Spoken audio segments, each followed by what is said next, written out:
स्वागत है आपका स्मार्ट सिटी गाइड में। आज के इस वीडियो में बात करेंगे जेवर इंटरनेशनल एयरपोर्ट के बारे में, जिसको कि नोएडा इंटरनेशनल एयरपोर्ट के नाम से भी जाना जाता है और इसका निर्माण दिल्ली एनसीआर क्षेत्र में किया जा रहा है। नोएडा इंटरनेशनल एयरपोर्ट हमारे देश का सबसे बड़ा एयरपोर्ट होगा। इतना ही नहीं, रनवे की संख्या के दृष्टिकोण से यह एशिया का सबसे बड़ा एयरपोर्ट होगा और विश्व का तीसरा सबसे बड़ा एयरपोर्ट होगा। और सबसे बड़ी बात, इस एयरपोर्ट के निर्माण की आधारशिला प्रधानमंत्री श्री नरेंद्र मोदी द्वारा 25 नवंबर 2021 को रखी जाएगी एवं आधिकारिक रूप से इसका निर्माण कार्य शुरू हो जाएगा। और जैसा कि आप जानते हैं कि वर्तमान में दिल्ली मुंबई एक्सप्रेसवे का निर्माण कार्य चल रहा है, तो आपको बता दें कि दिल्ली मुंबई एक्सप्रेसवे और नोएडा इंटरनेशनल एयरपोर्ट को जोड़ने के लिए एक लिंक एक्सप्रेसवे का भी निर्माण किया जाएगा। और सबसे बड़ी बात, इस लिंक एक्सप्रेसवे के निर्माण को केंद्र सरकार द्वारा हरी झंडी मिल चुकी है और इसके निर्माण के लिए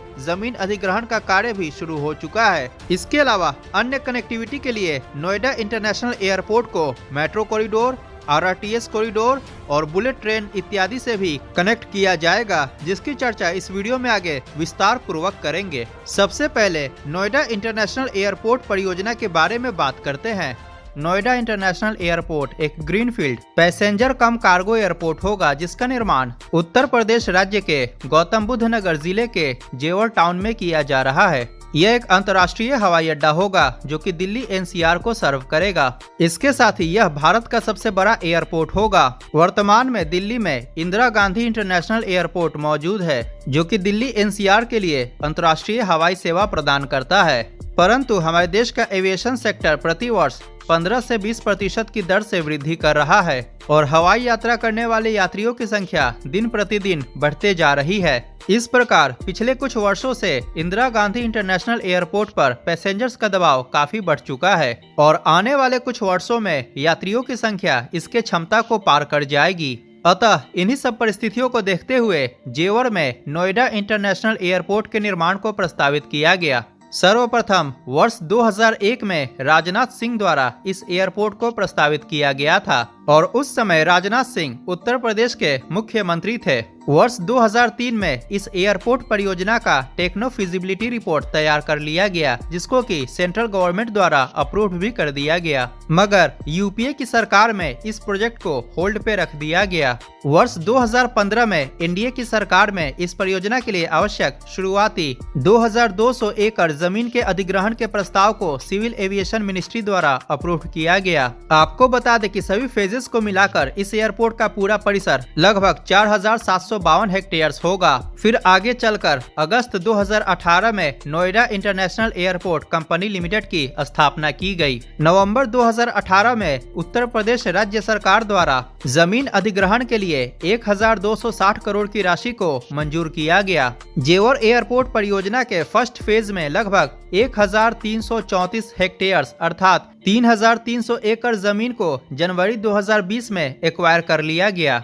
अक्टूबर 2020 में इस एयरपोर्ट के निर्माण के लिए नोएडा इंटरनेशनल एयरपोर्ट लिमिटेड और स्विट्जरलैंड की कंपनी फ्लगफेन ज्यूरिख एजी के बीच एग्रीमेंट साइन किया गया और इस एयरपोर्ट के निर्माण, ऑपरेट और मैनेजमेंट के लिए special purpose vehicle Yamuna international airport private limited का गठन किया गया। फरवरी 2021 में इसके मास्टर प्लान को एयरपोर्ट अथॉरिटी ऑफ इंडिया द्वारा अप्रूव कर दिया गया और अगस्त 2021 में इस परियोजना के फेज 1 का निर्माण कार्य शुरू किया गया, जिसके अंतर्गत वर्तमान में इसके मेन टर्मिनल बिल्डिंग और इसके बाउंड्री वॉल का निर्माण कार्य किया जा रहा है।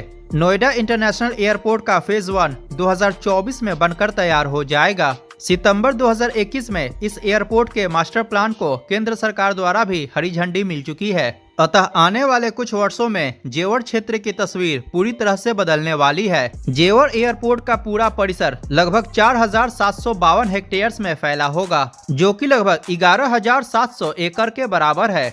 इस एयरपोर्ट परियोजना का निर्माण कुल 4 चरणों में किया जाएगा और वर्तमान में इसके प्रथम चरण का निर्माण कार्य किया जा रहा है, जो कि 1334 हेक्टेयर्स में फैला हुआ है। इस एयरपोर्ट के फेज 1 के अंतर्गत 2 रनवे का निर्माण किया जाएगा, जिनकी लंबाई क्रमशः 4150 मीटर और 3900 मीटर होगी। इसके साथ ही टर्मिनल बिल्डिंग का भी निर्माण कार्य किया जा रहा है। फेज 1 के निर्माण में 5730 करोड़ रुपए खर्च किए जाएंगे। सितंबर 2024 तक यह बनकर तैयार हो जाएगा और फेज 1 के निर्माण के बाद जेवर एयरपोर्ट की पैसेंजर हैंडलिंग कैपेसिटी लगभग 12 मिलियन होगी। भविष्य में इस एयरपोर्ट के अंतर्गत टोटल 8 रनवे के निर्माण को प्रस्तावित किया गया है और सभी 4 चरणों के निर्माण के बाद इस एयरपोर्ट की passenger handling capacity 70 million passengers अर्थात 7 करोड़ पैसेंजर्स पर ईयर हो जाएगी। इसके साथ ही यह भारत का सबसे बड़ा एयरपोर्ट बन जाएगा और नंबर ऑफ रनवे के हिसाब से यह विश्व के सबसे बड़े एयरपोर्ट्स में से एक होगा।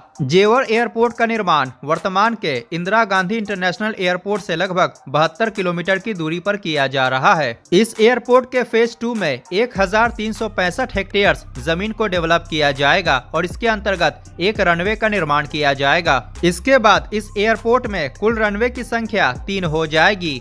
इस एयरपोर्ट का फेज 3 जिसको कि 1318 हेक्टेयर्स में डेवलप किया जाएगा और चौथे रनवे का निर्माण किया जाएगा। इस एयरपोर्ट का फेज 4 जिसको कि 735 हेक्टेयर्स में डेवलप किया जाएगा और इसके अंतर्गत 5वें और 6ठे रनवे का निर्माण किया जाएगा और इसके बाद जरूरत के हिसाब से इस एयरपोर्ट के रनवे को 8 रनवे तक बढ़ाया जाएगा। इस परियोजना के सभी चारों फेजेस को 2040 तक तैयार कर लिया जाएगा। जेवर एयरपोर्ट के सभी चरणों के निर्माण में लगभग 30,000 करोड़ रुपए खर्च किए जाएंगे। अब बात करते हैं इस एयरपोर्ट के कनेक्टिविटी के बारे में। सबसे पहले इस एयरपोर्ट को यमुना एक्सप्रेसवे से कनेक्ट किया जाएगा और इसका निर्माण यमुना एक्सप्रेसवे के नजदीक किया जा रहा है। अतः दिल्ली एनसीआर के अलावा आगरा, मथुरा और वृंदावन के लोग इस एयरपोर्ट का इस्तेमाल कर पाएंगे और इससे पर्यटन के क्षेत्र को भी बढ़ावा मिलेगा। विदेशी पर्यटक आगरा का ताजमहल देखने के लिए जेवर एयरपोर्ट का इस्तेमाल करेंगे। इसके साथ ही लेटेस्ट डेवलपमेंट की बात की जाए तो नितिन गडकरी जी ने घोषणा की है कि जेवर एयरपोर्ट को दिल्ली मुंबई एक्सप्रेसवे से भी कनेक्ट किया जाएगा और इसके अंतर्गत 31 किलोमीटर लंबा 6 लेन का ग्रीनफील्ड एक्सप्रेसवे का निर्माण किया जाएगा जो कि जेवर से शुरू होकर फरीदाबाद के बल्लभगढ़ तक जाएगी।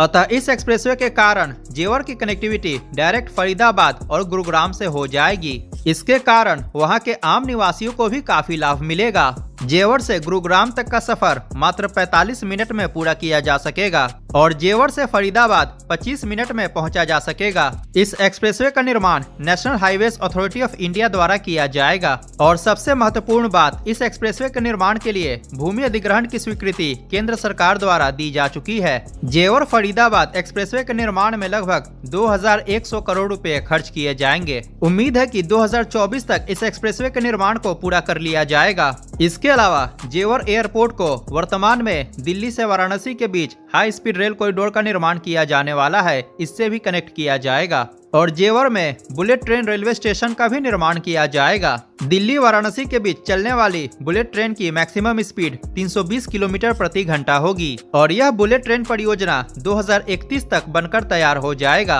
अगर बात करें मेट्रो रेल कनेक्टिविटी की तो दिल्ली मेट्रो रेल कॉरपोरेशन द्वारा नोएडा के नॉलेज पार्क 2 मेट्रो स्टेशन से जेवर एयरपोर्ट तक 35.64 किलोमीटर लंबा मेट्रो कॉरिडोर का भी निर्माण किया जाने वाला है। इस कॉरिडोर के अंतर्गत 25 मेट्रो स्टेशंस का निर्माण किया जाएगा। यह मेट्रो लाइन 2024 तक बनकर तैयार हो जाएगा और इसके निर्माण में लगभग 7,000 करोड़ रुपए खर्च किए जाएंगे। वर्तमान में इस मेट्रो कॉरिडोर का फिजिबिलिटी रिपोर्ट तैयार किया जा रहा है। ईस्टर्न डेडिकेटेड फ्रेट कॉरिडोर और वेस्टर्न डेडिकेटेड फ्रेट कॉरिडोर भी जेवर एयरपोर्ट के काफी नजदीक है। अतः निकट भविष्य में जेवर एयरपोर्ट के कारण इस क्षेत्र में इंडस्ट्रियल एक्टिविटीज और व्यापार को काफी बढ़ावा मिलेगा। अतः नोएडा इंटरनेशनल एयरपोर्ट हमारे देश के विकास में काफी महत्वपूर्ण योगदान देगा। स्क्रीन पर दिख रहे वीडियो पर क्लिक करके पूर्वांचल एक्सप्रेसवे परियोजना के बारे में अवश्य जानें। वीडियो को लाइक करना और चैनल को सब्सक्राइब करना बिल्कुल ना भूले। मिलते हैं अगली वीडियो में। जय हिंद, वंदे मातरम।